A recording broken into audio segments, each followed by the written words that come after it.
It is one of the engagements with critical stakeholders toward lasting solution to the lingering southern Kaduna crisis.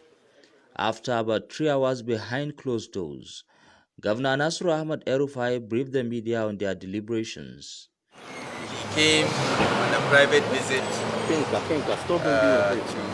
talk to me, to advise me, to guide me, and also express his support for our efforts at bringing peace in Kaduna State. He is happy that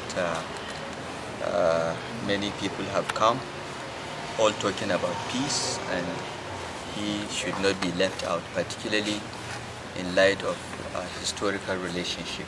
Sultan's visit is coming few days after a similar engagement with the President Christian Association of Nigeria, CAN, in Kaduna. I am Muhammad Umar Ajingi, NTA News.